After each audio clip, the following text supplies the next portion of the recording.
It's all the one here. Hey, how's it going? Fine, thanks. How are you? Doing good. Good, thank Good. you.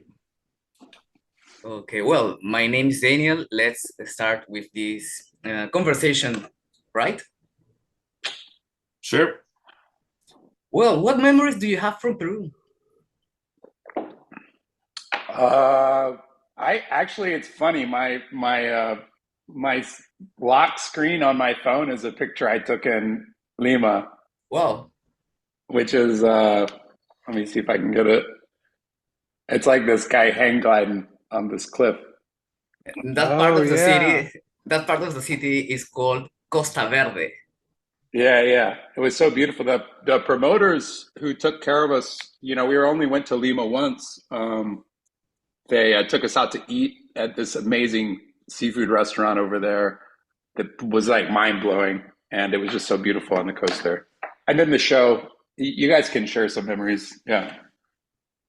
Is that where we had the tiger milk? Yes. Yeah. Yeah, man, that was phenomenal. Yeah, just walking down the God, that picture just brought back that whole memory of that. Just like it was beautiful weather, and we were just walking through that part of town and just like looking at the ocean, like looking over the cliffs, like people were hang gliding. We had this amazing meal. Like it was I think did we get some ice cream, William? Do you remember? I think you I guys feel did. like I feel A, like we a, a, did. a local ice cream, I think maybe it could be Donofrio. Mm. Well, But it's been yeah. five years since that since that visit. How has your music evolved since then?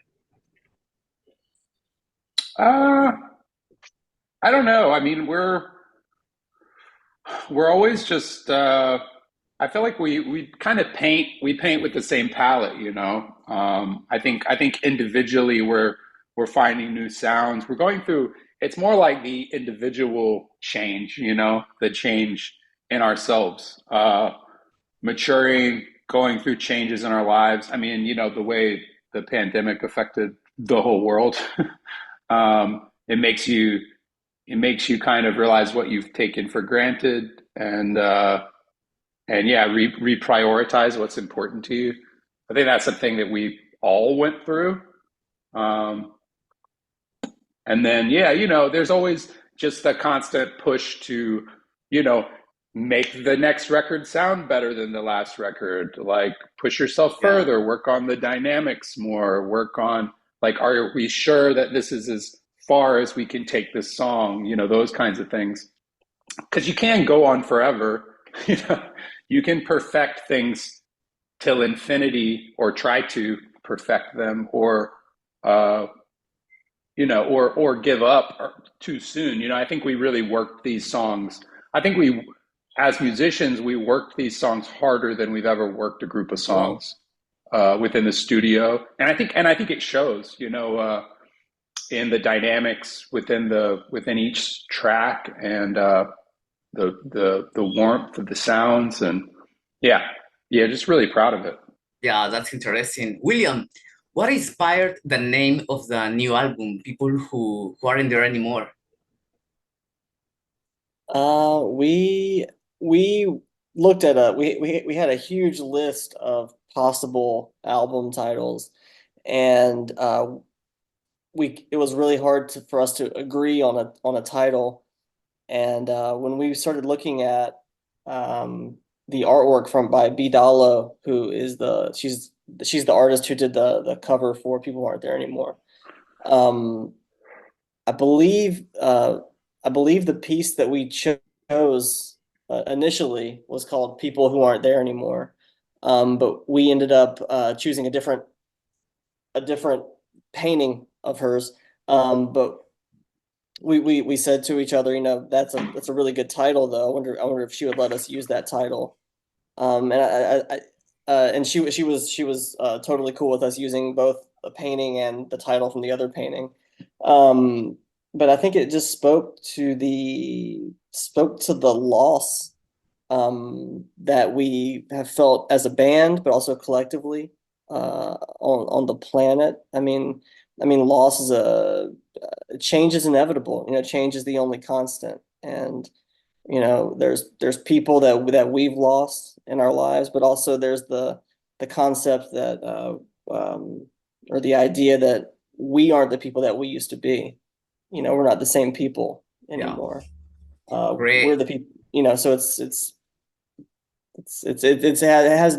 there's a many layers. There's depth to it that I think resonated with all of us in our own unique ways. Great. The album is already in Lima. I will go for one copy this weekend. Garrett, your live performances are known for your energy and emotional intensity. How do you prepare for a live show as a band? Um, Personally, I do a lot of pacing. I pace around in circles quite a bit for at least 5 to 10 minutes before we hit the stage. I think we all have our own things. I stretch a little bit, stretch my legs up because I do a lot of moving on stage. But yeah, I don't know. I think we just try to focus, try not to get too much in our heads, but just focus on what's about to happen. We have a nice little pound before the set, and we hit the stage. Yeah, that's nice. Sam, I have to do these questions. Many people comment about your movements on scene. Do you rehearse them or are they spontaneous? No, I hate practicing. I don't ever practice anything. But the thing is, especially like we don't quite tour as hard as we used to, but when you play 120, 140 shows a year, Oh, you don't really have to practice. You kind of you're already up for it. Your body's limber. You kind of create choreographies in the moment, like I did this last night, I'll do this again tonight. And then it just, you pick up things that work in the set. Um, but, uh, but yeah, I have to like look after myself a lot more than in the old days. Just like I ice my knees before and after the shows and yeah, have to do some stretching and these kinds of things just to take care of myself. But yeah, a lot of yeah. it's just a lot. There's like things that are slightly choreographed, but I don't really practice. It's choreographed just from playing the shows. Like this works in this moment, like we have a song called Long Flight that we still play. It's from our second album. We still play, and I always slide on my belly across the stage at this Well, one point in the song. It's like my favorite part of the show is doing this epic slide, but yeah, like those kinds of things, they work themselves into the set. But you can like a move like that, you can look at a performance of it 10 years ago, and I was just like getting down on my knees and speaking to the floor. And then 3 years later, I was just kind of like shooting like 3 feet, and then it yeah. was like 5 feet, and then now it's like a full, Well, so it's like incredible. they kind of develop over time. Yeah. I've seen so many videos on TikTok with people doing your movements. Yeah. Yeah, that's great. Yeah, it's I'm not on. crazy. I'm not on TikTok, so I haven't seen. Future Island has a strong and dedicated fan base. How do you cultivate and maintain that connection? Uh, well, I think we try to keep things fairly constant, and I think a lot of it has to do with the live performance and sort of Sam's performance in particular, and the connection between himself and the audience. I think that is a pretty key factor in what's keeping this mutual relationship going forward. Well, Sam, what advice would you give to aspiring musicians who are just starting their careers? Uh, for me, I'm definitely about telling. I like to tell young artists to make sure that they're, writing things that are important to them and that are honest to them. Because if you if you're doing it for any other reason than that the love of the music, like if you're trying to gain, if you're doing it for some kind of gain, basically write music that you don't care about. And if you do find success, you'll be really sad that you have to, play your successful songs. A lot of people sometimes will ask us if, like if we hate playing Seasons because it's such a, our most popular song. And it's like, of course not. That's like, it's a song that people love. Like we wrote a song that people love. How lucky is that, Yeah. And they assume because for a lot of bands, they're like, oh, our hits, we don't like our hit song, but that's because their label told them to write a hit song, or to play a certain way. I think as long as you're honest with yourself and honest in your music, then there's only joy in it.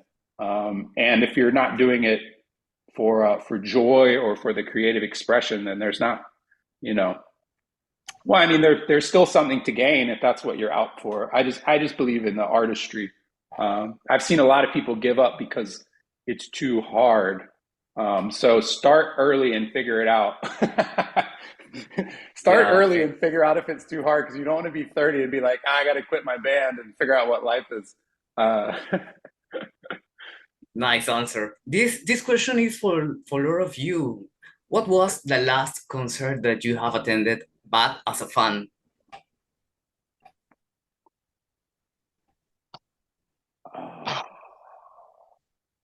Oh my gosh. As a fan. As a fan. I think the last concert that I went to as a fan was to see Ed Schrader's Music Beat at the Autobar. Mm. I think that was only one of two concerts I've been to. Wow. aside from being on tour. In the your last case, years. William, Mike, Sam? Yeah, the last concert that I went to as a fan, I saw The Cure play at Shoreline Amphitheater in Mountain View, California. Whoa, And great. it was right after we had just finished a tour on the East Coast of the U.S., and I flew to San Jose and saw The Cure play the next night. The Cure is one of my all-time favorite bands, and it's always so great to see them perform. So it was Yeah. great. So The so last amazing. the last year I saw them twice in Mexico and here in Lima. Great performance. Sam, in your case? You don't, I you can't don't even remember? remember. I can't remember. I feel like I'm trying to remember like what city I was in to see music.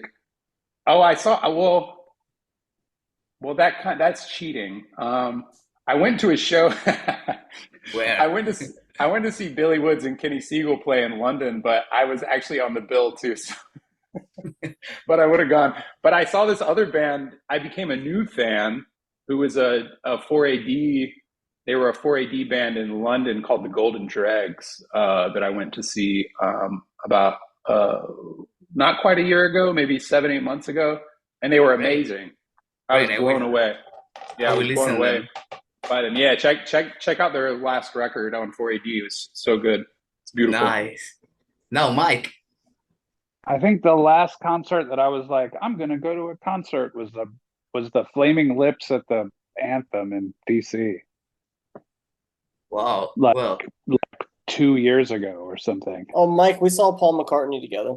Since Oh, then. fucking hell. Yeah. Paul McCartney. Jesus. where Yeah. did you saw him? That at Camden Yards. Sir Here Paul at the McCartney. baseball stadium. Yeah, it was amazing. Yeah, I saw him Thanks in for reminding me Mexico. of that. I can't believe I couldn't think of that. That was crazy. We were so close too to the Wow. stage, like maybe 200, 400 feet away or something like that. It was wild. Great. Well, finally, Sam, can you please leave a message for the fans in Peru? Hello, everyone. The last time we went to Peru, it was one of the best shows, craziest shows we've ever played. There was an Ole chant through pretty much the whole show.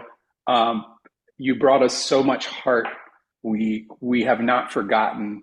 we're sorry it took so long, and we're so happy to be coming back. Yeah, we are waiting for you here. Well, thanks for your time. See you here the 19th of March. Yeah, thank you so much. Awesome. Thank you. Bye bye. Thank you. Bye bye. Thank you.